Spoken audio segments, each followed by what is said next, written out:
am giving a presentation today on disclosing the diagnosis. I want to let everybody know that my intention is to talk a little bit with some structured slides, but I also have asked a couple friends to help me because I think often it's helpful to hear from people who have the diagnosis, have been told about the diagnosis, have experienced this process. I don't want to do it in the sense that everybody's going to grill them with a million personal questions because I think that's sensitive. But I do want you to get an opportunity to hear from them as well because I think that there's valuable insight to be learned. So we're all here to talk about the X and Y chromosome variations. They go by a lot of different names. From a scientific perspective, we're referring to the same conditions if we call it XXY or we call it Klinefelter syndrome. But a lot of times families will have a preference, and I think that's completely appropriate. But just so everybody knows that we're all on the same page when we're kind of interchanging terminology. Parents often worry when they're facing the idea of disclosing the diagnosis to a child. I often work with families who have a prenatal diagnosis, and so it's natural that this circumstance would come up at some point. At what time do we tell them? How do we tell them? What do we tell them? When do we tell them? What do we say? These are all common concerns that we hear from families, especially with a prenatal diagnosis. But even if we have a postnatal diagnosis where a child was diagnosed at the age of 2 or 4 or 6 or even older, families are often faced with this dilemma of what do I say, how do I say it? There's a lot of variables that go into the idea of thinking about this. So there's dynamics within the family, as well as environmental dynamics. Do you live in a large city with a lot of anonymity, or do you live in a very small town? Is your family super tight-knit where one person knows personal information and then Aunt Betty knows personal information and your cousin knows personal information, and there's a lot of dynamics. And I think that kind of leads into the point of being that there is not one way to do this, that there's not a right way, there's not a wrong way. It's a personal decision, it's a personal conversation, and there's a lot of variables that go into play to consider in disclosing the diagnosis.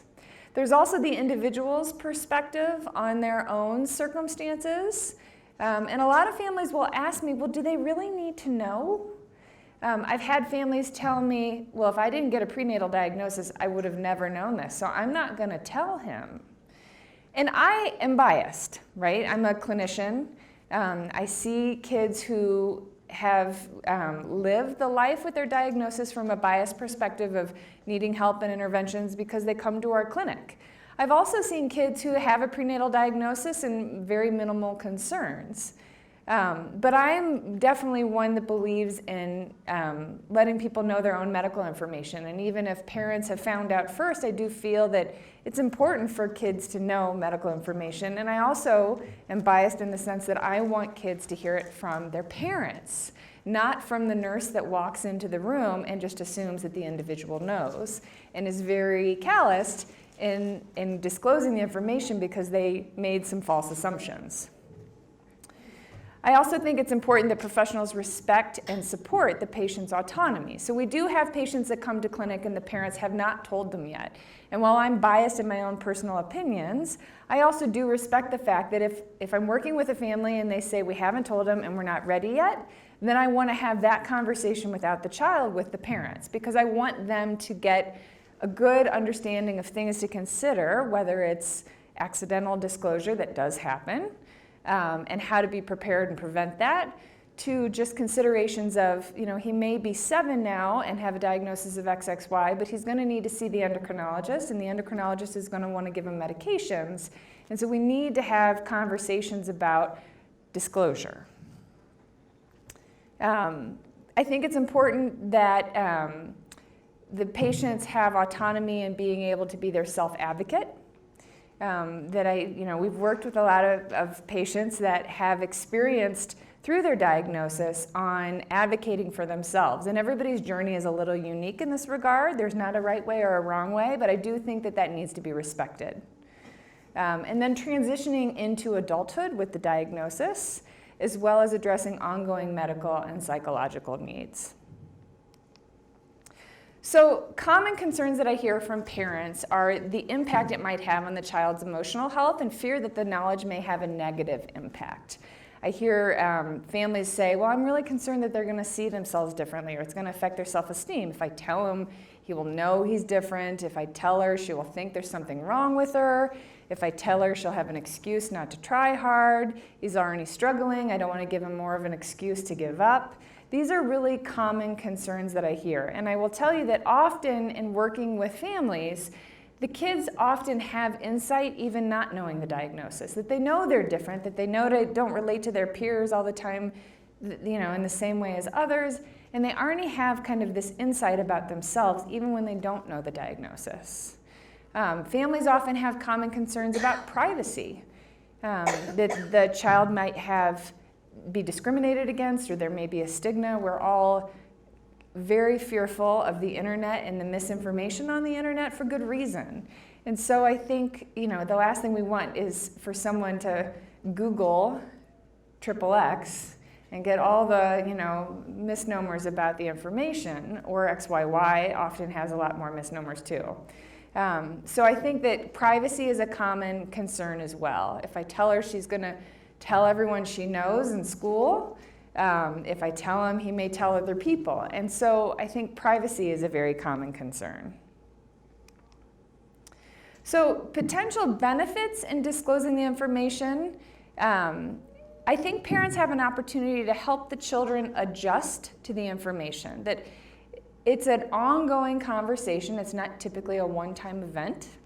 And I think as a parent, you get the opportunity to really set the stage on how the information is relayed to the child and help them process the information, but help them adjust. And so often helping them before they need to make any choices. So, testosterone replacement is a common conversation we have with adolescents with XXY. And so letting them know the diagnosis before they have to have the conversation of, do you want the shot or the gel, is often a really helpful thing, like not to do it all at once and to have more time to kind of adjust to this is your condition and this is what we need to do to keep you healthy. And then shaping the conversation and addressing any concerns you may have up front. If you're worried that she's going to tell everyone she knows, well then talk about it when you talk about the diagnosis. This is private and personal information about your body. While you have the right to tell people, I also want you to be mindful of the fact that if you and Lucy aren't friends next week, that I don't want her to share private information about you that you don't want shared with other people. So address your concerns in having the conversation about the diagnosis. If you're concerned that they're going to try, have an excuse to give up, or they're not going to try as hard, address it. This diagnosis tells us that you're going to need extra help and you're going to have to work harder. But we don't give up when we know we have to work harder. We find resources, we take breaks, we do supports. I'm going to help you through this. So address the concerns that you have when you're having the conversation about the diagnosis.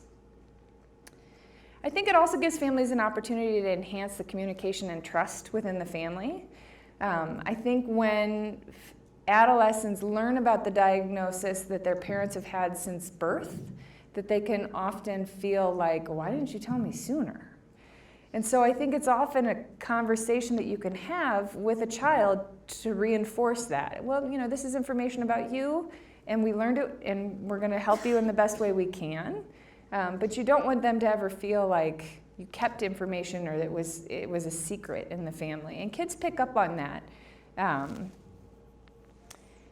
then my kind of big spiel to families who don't want to disclose the diagnosis, which I do respect, is that we don't want it disclosed from a non-desirable source. And this does happen. So I've had conversations with parents of teenagers who didn't want to tell them that they had XXY, even though they were on testosterone and they see the endocrinologist, that what happens if you have to go to the emergency room and that person has access to the medical records and just walks in and discloses it, and you didn't want it disclosed. So you have to be prepared to intercept every medical professional that walks into that room, and that's really a big burden on a family.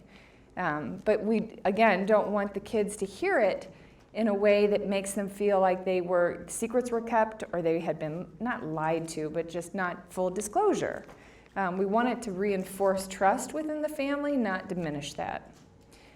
And then just respecting the child's autonomy, that this is medical information about the child. It is not medical information about the parent. And so it's the child's information. It's going to be part of their medical record going forward. And they can have access to it. You know, we have electronic medical records where people can get a security code and look online to see their information. I've actually had a family come through clinic that they were asked if they wanted to enroll. There's a big initiative in the hospital to enroll in the online communications through the medical record system. And you get a code and an email address, and you can log in and see, you know, are your test results there, and can you email your doctor through the medical record? And it's a great system, except when you don't want your child to have access to their own information. And so it can be a big burden as well. I've had families catch me in the hallway and say, well, we signed up because we didn't want to decline in front of him, but I'd really like him not to have access. And that's a really awkward conversation to have, but it does happen. So parents are faced with a lot of decisions. Do you tell them? When do you tell them? What do you tell them? How do you tell them? Who else do you tell, if anyone? And every child is different in regard to their needs, their ability to understand the information, their ability to understand the communication of the information, and coping skills on how to deal with the information. And you know your child best. I don't know your child as well as you do. So even though I talk about disclosure often, your judgment trumps mine. I'm here to have the conversation with you, but I want you to have the conversation with your child when it's going to be most appropriate. So there's been a lot of research on disclosure of various genetic conditions, including our clinic. We've done some research on disclosure with one of our genetic counseling graduate students that was published in the medical literature a couple years ago. But there's also other articles that have been published about sharing genetic information with children, disclosure of a diagnosis of Turner syndrome, which is a sex chromosome difference, but it's not a trisomy. It's when girls only have one X. There have been articles about disclosure of a deletion called 22q. And so there's been, in the last 10 years, there's been a lot of research on disclosure. And issues identified in research is that there are multiple things that influence sharing information. You know, family rules and boundaries. A lot of times goes back to privacy issues and how we set the stage. I know there was a social media talk yesterday, but it's a similar rule of thought as far as kind of how do we keep our kids aware of some of those boundaries and what's appropriate and what's not appropriate.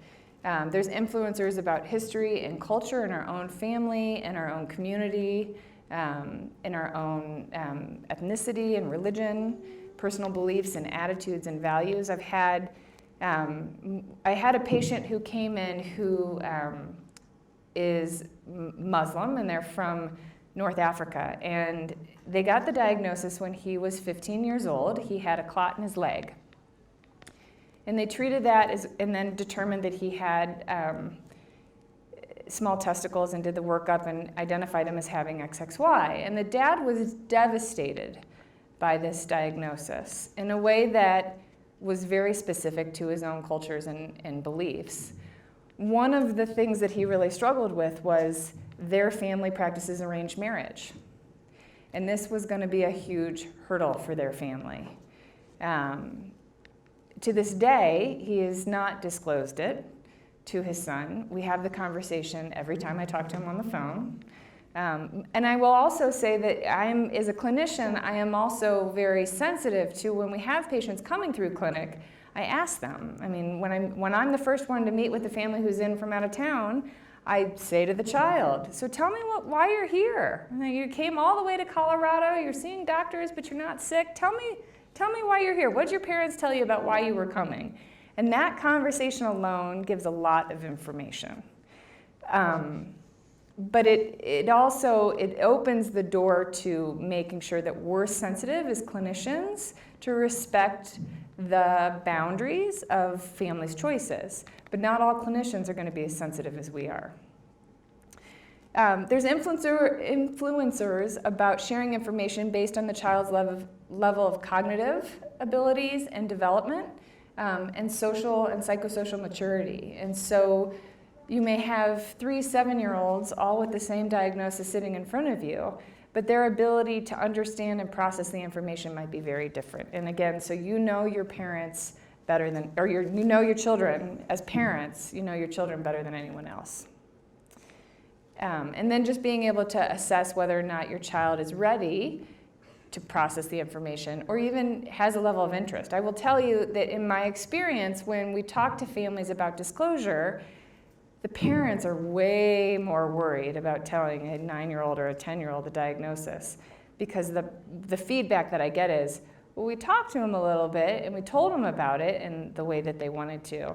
And then he just say, okay, can I have my iPod back? Or can I have my iPad back? Or are we done here? Like, I don't want to do this anymore. So there's a spectrum of strategies of sharing this information, strategies of being very open. A lot of families, from their family values and personal relationships, are very open about the information. There are families that are very selective about the information. We have a lot of patients who come to clinic and they use this clinic experience to start the conversation. And I think that all of these are very reasonable. I mean, these are personal choices on how we talk about the information. I think when you go to a dedicated clinic about this condition, it's often a very easy conversation to start if you haven't started it. And we will help you. Either you can have conversations about it on the phone before you get here, or when I walk in the room and say, well, you tell me a little bit about why you're here today.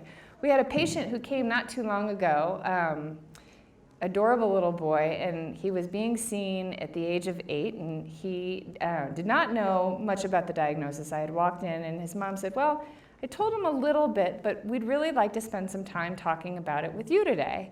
And I said, great, because as a genetic counselor, we love to use pictures and educate people about conditions. So I went and I got a picture, and the picture that I chose for the child based on his cognitive level and ability, just based on my impression. So we had not done any testing on him, but through my conversations and through with mom, as well as the paperwork that she had sent, I thought, well, let's go ahead and have this conversation with a little bit of scientific information. So I brought out a picture of a karyotype of XXY. Now, I didn't focus my conversation on the picture. I just said that when you were born with an extra X. And it's one of the reasons why you're so handsome, because my goal was, he's 8. I don't need to burden him with a lot of other information. He just needs, the goal for me was, when someone asks him when he's 25, when he learned the diagnosis, he says, I don't know, I just kind of always knew. I didn't want to make a big event out of telling it, but I wanted to start the conversation with his mom in the room and having him know. And so I said, one of the reasons why you're so handsome, but it's also a reason why we're going to get you a little extra help and evaluation to help you with handwriting, and you may have to meet some other people that we work with. But now that we know that you have this extra X, we know how to better help you. His mom then went on to say what I dread genetic counselors saying, which is, well, boys have an X and a Y, and girls have 2 X's. And you have XXY. And the child, I kid you not, responded very quickly. So wait a second, am I part girl? And so I was cringing during this experience, but it also, I think, highlights the fact that genetic counselors don't always do this right, because we set the example of using kind of this rote language and talking about the diagnosis, but it's really not appropriate for a lot of these kids. I just wanted him to know that he had an extra X. I wasn't even going to go there about the differences between boys and girls because it wasn't relevant. All he needed to know was he had an extra X. I didn't use the word syndrome because I didn't want him to think that he was sick or that there was something really wrong with him in introducing the conversation. So the conversation is a process. It's not, I don't ever want it to be kind of a one-time event. When I'm in clinic, obviously I have one time to talk about it at that moment, but I want it to be a process with the parents. So we did some research that we published with one of our genetic counseling graduate students a couple years ago titled, How Should I Tell My Child? I just realized I don't have a clock. Okay, here's one. How should I tell my child, disclosing the diagnosis on sex chromosome aneuploidies? And there's been other publications that have come out since then, but the study aimed at exploring the experience of parents and individuals in the disclosure process. And so we surveyed 139 parents and 67 individuals with the conditions regarding topics about how prepared the parents were to have the conversations, resources they accessed for preparation, concerns that they had with the process, and then recommendations that they would give other families about the process. And so the recommendations that were kind of take-homes for us based on this research for parents and how to tell them was to be honest, to have it be a gradual conversation over time, to be informed yourself first, and to be positive. When to tell them the feedback was to tell them early, before puberty. Let the child ask questions, and when they do start asking questions, even before you've told them, that's a good opportunity to start having the conversation as well. And then based on the child's maturity. So the conversation with a 5-year-old should look very different than the conversation with a 12-year-old that looks very different from the conversation with a 17-year-old. And then when to tell them, everyone has challenges. What to tell them. Everyone has challenges. You will help them. You're the parent. Now that you know the information, this is what we're going to do. We're going to do the best we can to make sure you're healthy, to make sure that you have all the support you need in school, to make sure if there's anyone else that we need to see or any experts that we need to see, that you'll help them get what they need. And they trust you to do that. We're parents. And then identifying the child's strengths in the conversation. A lot of our kids have very unique strengths, one of whom is sitting in the room today that I'm very proud of, is a great artist. And so pointing out the strengths when you're having a conversation about differences, I think is very valuable.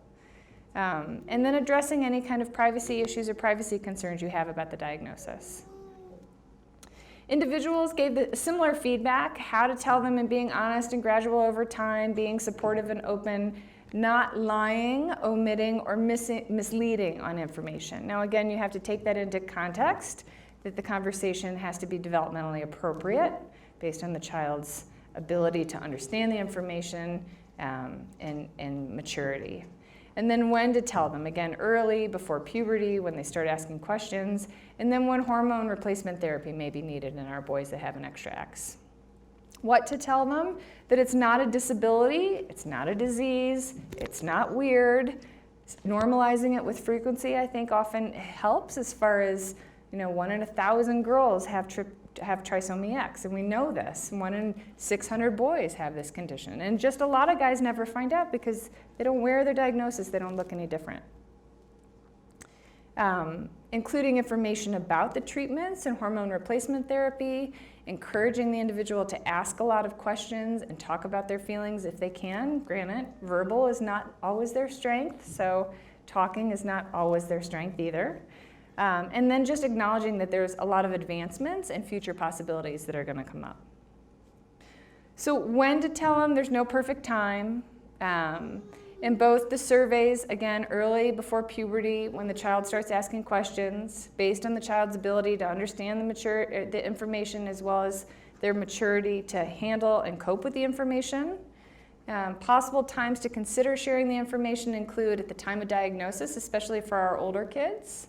When you learn, having them learn at the same time is a way to build trust in the family, as well as feel comforted by the information. Well, we just learned that this is the reason why, fill in the blank, that your doctor sent us to the endocrinologist, or this is the reason why you've struggled in school a little bit, or this is the reason why we've needed to see therapists to help you kind of with your, there could be a variety of reasons. As well as times to consider sharing the information if they start to struggle. And recognizing, well, when you were born, we knew that you had an extra X, and we were told to, watch your development, and we see that you're kind of struggling with, fill in the blank, learning to read, or in school. And so I think we should go see the experts who know a lot more about this. And then when they start asking questions, Mom, I feel different. No, I don't. Nobody's like me. I don't relate to the other kids. I think these are all reasonable times to start the conversation. Information sharing is a process. It is not a one-time event. We don't want, honey, sit down, we're going to take you out to dinner, and your father and I are going to tell you something unique about yourself that you need to know. We don't want this to be a traumatic event. We want this to be an ongoing conversation where they've learned the goal is that when somebody asks them when they're an adult, they say, I don't remember when I learned, I think I've kind of always known, or if they were an adolescent, I learned when my mom learned, we both didn't know.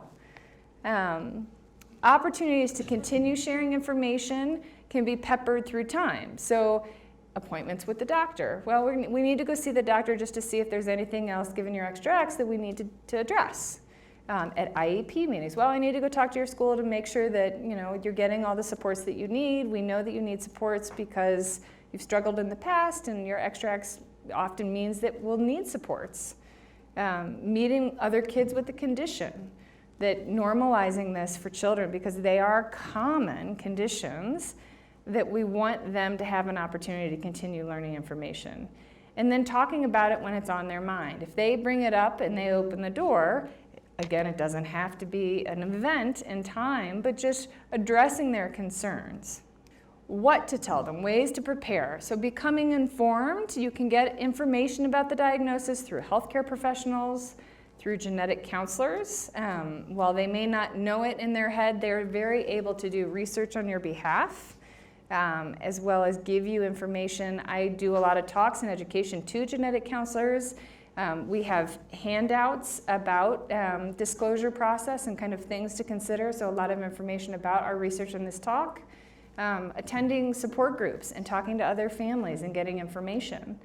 And then, just general reading materials from good sources. So AXYS has a lot of reading materials. We have AXYS brochures as well, and some of the information.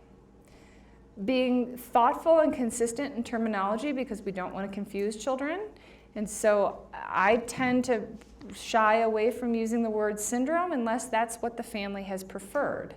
If they call it Klinefelter syndrome, then that's what we call it. If they call it XXY, then that's what we call it. And if they would ever address any kind of confusion because someone else mentioned something, then just addressing it right there, then and there. Well, it's the same thing that, we just, in our family, we call it XXY. Giving information that's age and developmentally appropriate, again, I reinforce this multiple times. And then focusing on your child and how it relates to him or her. So there's a wide spectrum that we see of both physical, cognitive, medical, and psychological features in this condition. And so really being able to tailor the conversation to, well, one of the reasons why we needed to go see the speech therapist when you were little, or one of the reasons why you need the reading help, extra help in school. Being able to make it something that they can relate to on a personal level. And then identifying key takeaways that you want them to remember. And these are often very personal to the family, whether it's, to address self-esteem concerns, that you don't want it to be hurtful to their self-esteem, and so making sure that you identify, like me and my little 8-year-old boy, and this is one of the reasons why you're so handsome. That in his mind, his mom actually sent me an email the day after and said he was so proud in talking to her after we left clinic. He's like, my extra X is pretty important, Mom. And I'm one of the most handsome people. And it was very sweet, but developmentally appropriate too. How to tell them. So keys to success. Get comfortable with the information. We don't want mom and dad to cry because that's gonna freak a kid out. So the parents have to have a kind of a good sense of their own emotions. It's okay to be tearful, but that's not the time to have the conversation. It's also okay to say, I don't know. Kids will trust you if you are humble and you say, I don't know, but that's a good question, and we'll ask the doctor when we go see them in clinic next week, or we'll ask the pediatrician because maybe he knows more about this than I do. Maintaining a positive attitude through the conversation, not dwelling on anything negative, but highlighting their strengths and highlighting that, we're gonna help you. I'm gonna work with you. It's gonna be okay. Being truthful in the context of the child's age and level of understanding.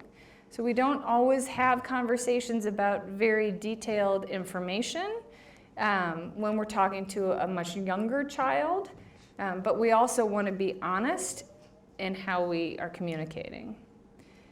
And then using simple and direct language. So I will give an example. There was a family whose son had XXYY, and mom was nervous about talking about infertility. And so the conversation that she said with her son was, well, when you want to have babies, you're not going to be able to have babies the way other people have babies. So later, she overheard her son on the phone saying that he wasn't able to have sex, right? That he wasn't going to be able to have sex because mom's language was not simple, clear, and direct. And so we are often very clear in our language. And sometimes it feels awkward for families to have clear language, but everything from a sexual functioning perspective in a boy with XXY should be completely normal. The only difference is whether or not there's sperm in their semen. So they should still be able to function like normal adult males in having sex, erections, ejaculation. And so you have to get comfortable with being clear because we don't want any misinterpretation. Encouraging a child to ask questions, and then information sharing is a continuum. So it's a learning process that goes on through childhood and adolescence. So things to try to avoid having everything all at once. Again, the genetic counseling style of girls have 2 X's and boys have an X and a Y, and then the kid thinks, well, I have 2 X's and a Y, so what does that mean? Word choice. I'm very sensitive to using the word, in the medical literature we talk about sex chromosomes. But I don't like the word sex when I'm talking to a child about the diagnosis because from their perspective it has nothing to do with sex. It has to do with a chromosome called their X chromosome or their Y chromosome. And I don't like the word abnormality either because I don't want the child to walk away and feel like something is abnormal about them. When we talk about fertility, we're very frank in our terminology so that we do not have any confusion. And then interchanging or changing terminology may be confusing. So if you catch yourself or your family interchanging terminology, you're going to need to clarify. So there's lots of resources. Again, the handouts are available. They're out on the table. We have them available on through our clinic on just information to consider from our research on talking about the diagnosis. We developed a series of children's books to be used as a tool in talking about the diagnosis. Families felt like if they had something that they could read with their child to start the conversation or when the child asks questions, doesn't mean you have to read every page, just means that you can pick and choose or you have a resource. Do not just hand this to your child and say, here, read this. It's a conversation tool. And then AXYS has a lot of information as well. So there's booklets about the trisomy conditions that are written specifically for children that are available on our table, as well as Ginny Cover's book. So there's a lot of questions about telling others with the school, and I'm going to start speeding up a little because we're going to run out of time. But with the school, this is a trump card for getting services. And so I hear time and time again, well, she didn't qualify. Well, he didn't qualify. These conditions are medical conditions. They are genetic conditions. They are no different genetically, although it's a different chromosome, than trisomy 21. And so on an IEP, there is a category called other health impairment. I like this category because these conditions don't go away. And so if you qualify for services based on your level during an evaluation and you improve, then you no longer qualify. But this condition is not going to go away, and so it's a way of trying to advocate in getting services, especially on an IEP. And then things to consider when we're thinking about disclosing it to family and friends. Children have the right to their own privacy. They may not, it may be no big deal to tell Aunt Betty when the child's 2, but that child is going to grow up and be 18 and may not want Aunt Betty to know information about them. So you have to be thoughtful about that. And then we all dread the internet and what our family or friends or neighbors or teachers may get online, and so address it in the conversation. If you have to talk to the school about the conversation, say, I'd prefer you not get on the internet to Google search. You can always ask me about my child's condition. I'm more than happy to bring you information for reading. There's a great website if you have to get online and you want reliable information, please just use the genetic.org website. I think it's very appropriate to set boundaries because there is misinformation on the internet. And then I feel very strongly about disclosing to doctors, but not all families do.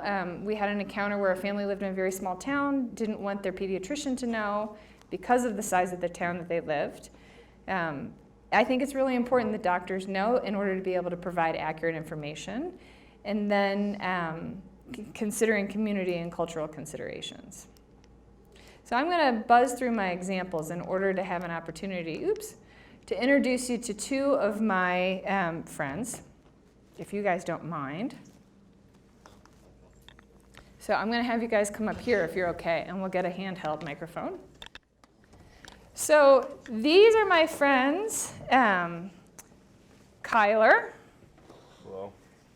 And Matthew. And so I asked Matthew and Kyler to come today and kind of prep them with a couple specific questions just to give them a little bit of structure around things that I thought that they could share. And actually, Stefan, what am I doing? Come here. Stefan, too. So the questions that I asked them to maybe talk about is, do you remember when you learned about the diagnosis? And if yes, what do you remember about what you learned? So maybe we'll start with that. Who wants to go first? Anyone? Okay. I guess I will. Okay. So that's that. Okay, so when I was first learning about my diagnosis, I found out about it accidentally. One of the doctors let loose while I was in the room with my parents, and they were just talking about it. So I initially asked if I had it, and when I did find out, yeah, I was a bit upset. Who wouldn't be? But, you know, it wasn't that bad in the long run. Can I ask how old you were? Yeah, 8. 8, okay. Around that. And I found out more and more when I was 10, so there you go. Over time. Over time, yeah.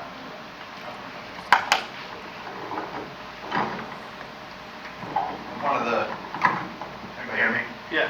One of the ones who was diagnosed later in life. I'm 47 now, I was diagnosed at 26, so 21 years ago. My diagnosis at the time was a fluke. I was having chest pains. I went to see my primary care physician, whom I had been seeing for about 5 or 6 years prior. Did a whole series of blood work and looked at my testicles and said they're rather small. Sent off some genetic testing. Boom, came back with Klinefelter syndrome. He calls me on the phone one day and he says, I have your diagnosis, and it's Klinefelter syndrome. So my natural response was to ask him, what's Klinefelter syndrome? I've never heard of it.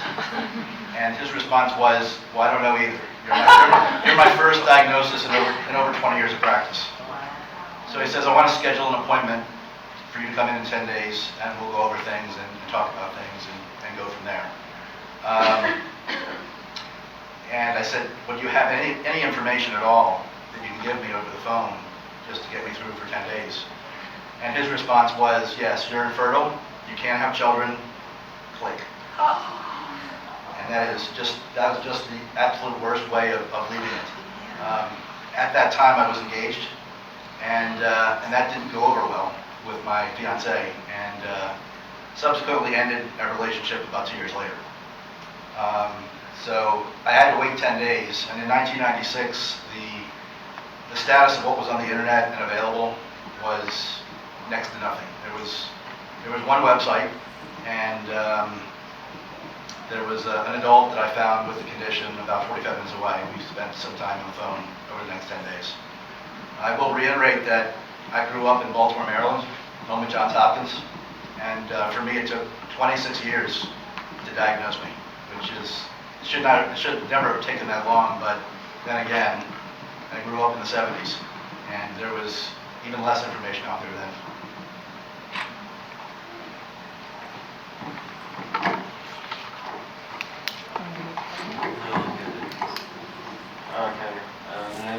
doing?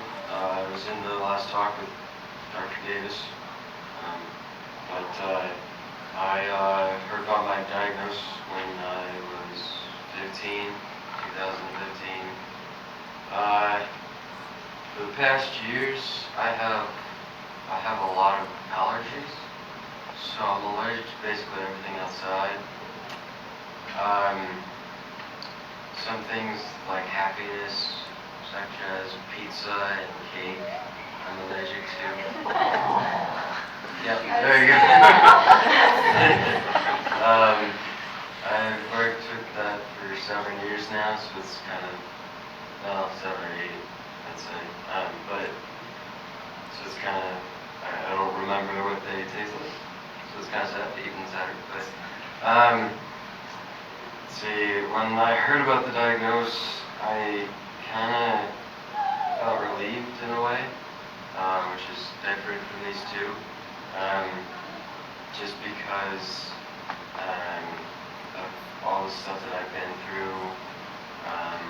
I've had depression, I've had suicidal thoughts, mostly because I was different, and I got bullied a lot, and it just wasn't a great environment for me.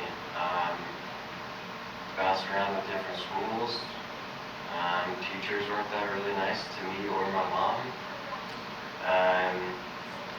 And to figure out that KS or Klinefelter or XXY is what I had was nice to know that I was a part of a community. But I didn't even know if there was a community, but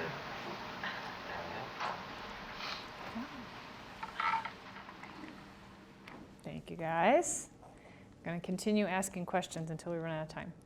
So do you think the information you were told about the diagnosis was, well, Stefan kind of already answered this, or Stefan, sorry, I don't know.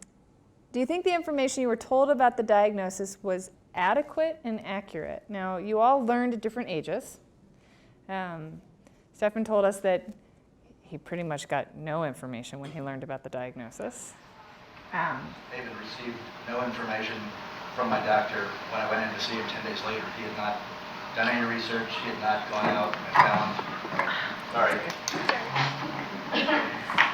Yes, the doctor had not done any research.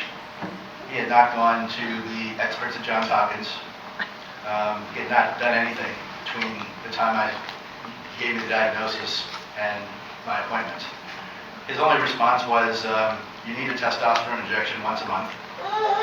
Drop your shorts and let's go. And my response was, nope, I'm going to go see an endocrinologist. And I ended up seeing Dr. Adrian Dobbs at Johns Hopkins about a month later. And she gave me a whole lot of information, and it was eye-opening. And I proceeded to then call my primary care physician because I was curious. I'd been seeing him for annual physicals for the prior 5 years. And I was curious why he just noticed now that my testicles were small. And I point blank asked him on the phone just before I fired him. And I asked him, and he said, in the prior 5 years, I counted to make sure there were 2, but I never really looked at the size. And I proceeded to then determine that going forward, I needed to make sure that who I saw as a physician really cared about my interests and really wanted to be the best advocate for me that they could be. But I needed to be an advocate for myself. And so I made sure every time I would see an endocrinologist or a new physician or any of my specialists that I would feel comfortable knowing that they had my back. And if I didn't, I'd be one and done with that doctor and I'd go to somebody else. It's not always easy now with the healthcare system the way it is and your insurance and depending on, I'm in the Kaiser network at home in Virginia, so it's not always necessarily easy to find someone who is great. I've seen 4 neurologists at Kaiser before I found one that I'm comfortable with and that has my back and has my best interest. So I don't want to take any more time and pass this on to these guys, but make sure that the physicians that you're seeing, especially for parents, if you see an endocrinologist and they're not giving you the time of day, or they aren't, you don't feel that they're the best person for your son, find somebody else. Even if you have to go through extra hoops, find somebody else. It'll be better in the long run. Okay, so for me, the information that I found was a combination of what the doctors told me, and then about a year or two ago, I just started Googling it out of my own curiosity. And yeah, some of the information was good. Some of it online was not so as informative as the doctors. So if you're going to Children's, which I assume most of you are, okay, well, then just keep in mind, listen to the doctors. That's all I can say. Don't listen to WebMD or anything like that. I was very lucky to be in Colorado, and I've actually been to Children's Hospital before, did all of XXY. Surprise, surprise. So I've been here since I was 3, moved from Houston, and had other medical issues, of course. So I've just always kind of believed in Children's Hospital, and lucky to have some pretty great doctors. Okay. I'll agree with that. I planted them. Okay, final question. What advice would you give to parents who are considering telling their child the diagnosis? What to tell them, when to tell them, how to tell them, any of the above, all the above? Should we just go in the same order? Sure. This Oops. is a loaded question for me. It's something I've dealt with in the past. For those of you who don't know me, and those of you who do, I have a website, klinefeltersyndrome.org. I've had it since 1998. I developed it 2 years after my diagnosis. On there, the first thing you'll see is a link to my story. It's a long read. There's a short paragraph which will give you brief information, but it's a long read. It's about a 20 to 25-minute read. It has not been updated since 2005 or 2007, but it's a long read. What I've basically done since my diagnosis, a lot of things. Aside from professionally, I'm a software quality control engineer. I'm a government contractor in DC. I can't say where I work. I can't say what agency I support. But I test software to make sure that it's not buggy to determine when it's ready to be deployed. And sometimes it goes out buggy. That's another story. Within Klinefelter syndrome, since my diagnosis, I've assisted with support groups. Assisted with starting 12. I've started 3 personally. Helped to start 6 internationally. Co-chaired 2 conferences. I have counseled hundreds, if not thousands, of families over the past 21 years. And this question about when to tell your son has come up hundreds of times. I also have a 23-year-old stepson who has Klinefelter syndrome. He was diagnosed in utero. And when my wife and I got married, he was 7 years old. And he already knew, because my wife had started talking to him about the diagnosis when he was 3. Just talking about the fact that you're an extra special boy. There's a publication from 1982 called The Extra Special Boy. I don't know if it's still published. It was published by the Oregon Health Sciences University out in Bend, Oregon, Portland, Oregon, I think. One of the 2. And kind of just going over with him that he was extra special, he might need some extra help later in life, and to not be worried. There will always be assistance for him. When I moved in April 2000, natural curiosity was seeing me get my injections at that time, I think every 12 days. I now get it every 10 days.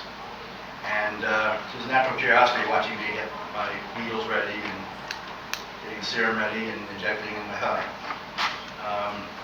In 2000, late 2000 or early 2001, I'll try to speed this up.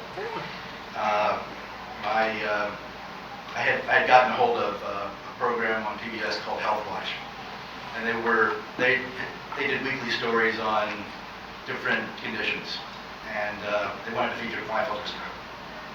So they came with their cameras and they filmed us at the National Zoo in DC, on an Audi, and then they came to our town north of Allentown in Pennsylvania, and they filmed us there. They took some pictures of my stepson, and they took some video of me, and then they aired it. They aired it in October of 2000.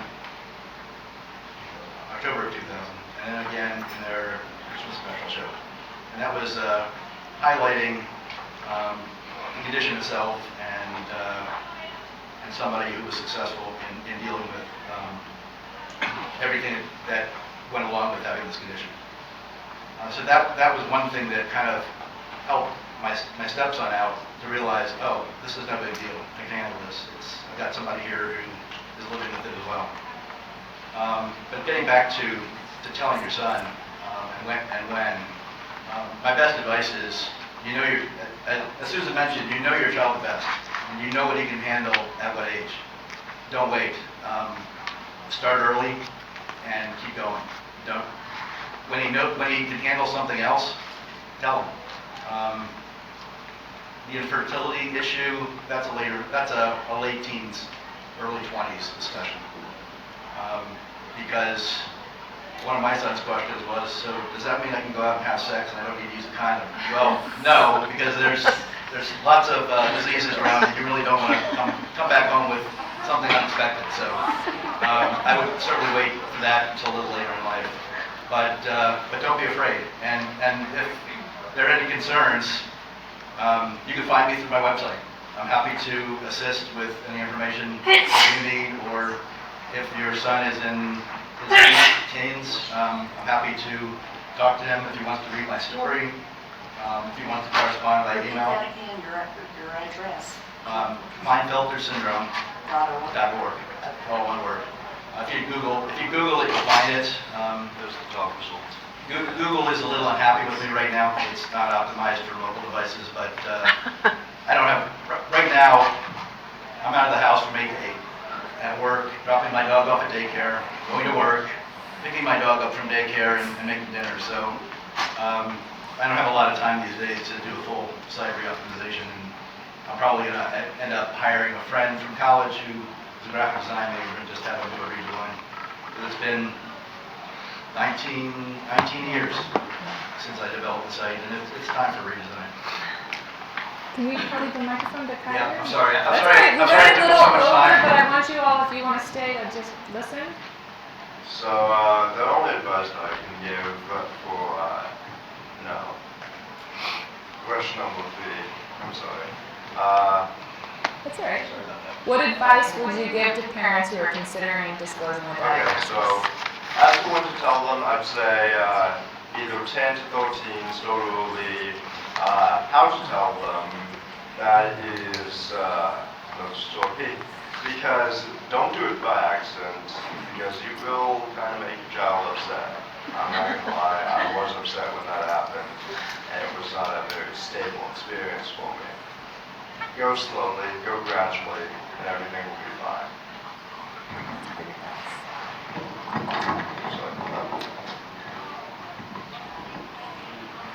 What advice would you give to parents considering telling their child the diagnosis? When to tell them, how to tell them, what to tell them, need love, all in love?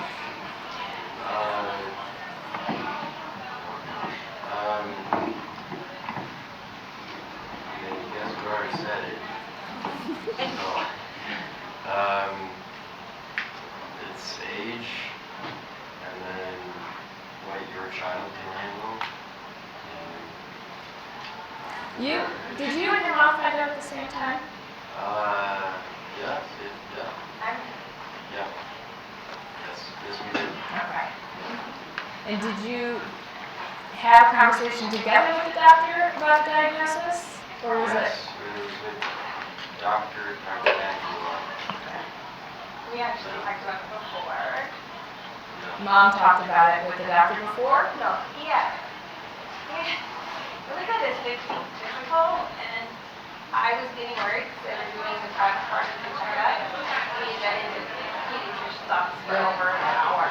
Oh. And I was like, this isn't normal. And then the pediatrician talked to him about why he was concerned. And then when we came in, the pediatrician said, I think you have either one or the other thing. And then we went to an endocrinologist. But I would just reinforce all along, I have a lot of friends with kids with different types of disabilities or who have been adopted. And Matthew has struggled from birth. And we've always just answered the questions he's asked. Even though we didn't know at the time what it was, we were really honest with the questions he asked and gave him information. So at the time, at 15, he was ready to hear the diagnosis, and I think he and I were both very, very, very relieved. There was actually a name to go with what we used to call the alphabet. Susan, I'm so sorry. That's okay. We need to We need to wrap up. So thank you guys very much.